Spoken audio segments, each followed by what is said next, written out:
How many of you are charged with leading a sales team?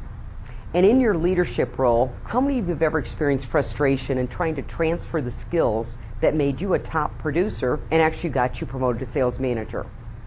Well, if you've experienced some frustration, this tip of the month is for you. I'm Colleen Stanley, President of Sales Leadership, and we're going to be talking about training and coaching skills today.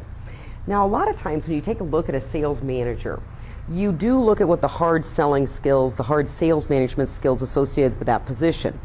Requires forecasting, trends, account management, territory management, goal setting, and selling skills.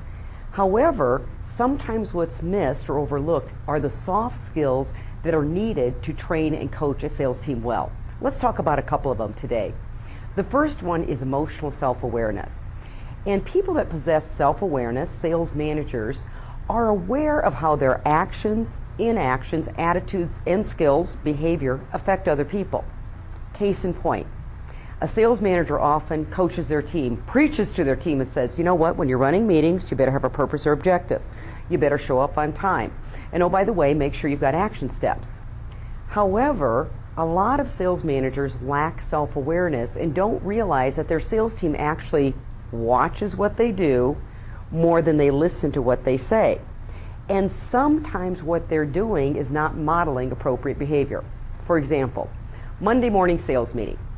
Sales manager is the leader. The meeting starts 5 minutes late. People are dragging in. There's no agenda. It's disorganized. And oh, by the way, it ends up and there's no action steps. So the sales rep is sitting there watching the leader not run a very effective meeting.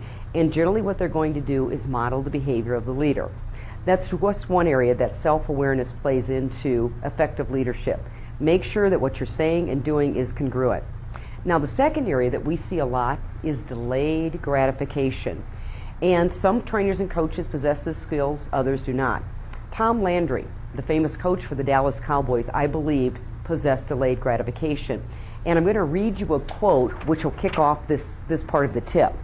Here's what Tom Landry had to say. I don't believe in team motivation.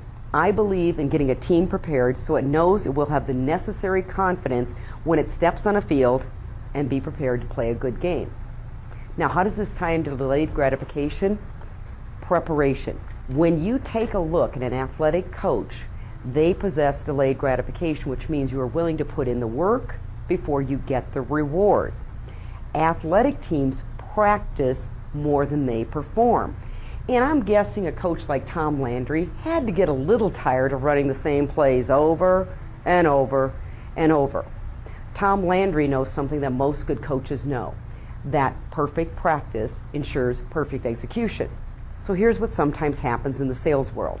Sales manager was pretty quick on the uptake. They learned selling skills pretty quickly. So they do teach selling skills at the sales meeting.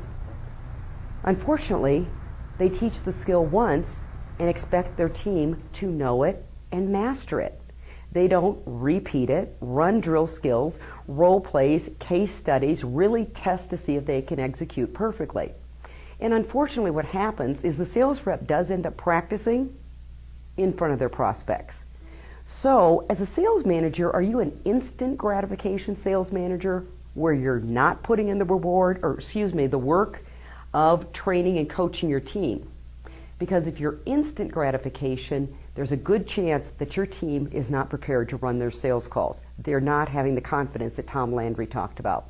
Now, those are just a couple of soft skills that can help make you a better trainer and coach. Thanks for joining this month. I'm Colleen Stanley, President of Sales Leadership.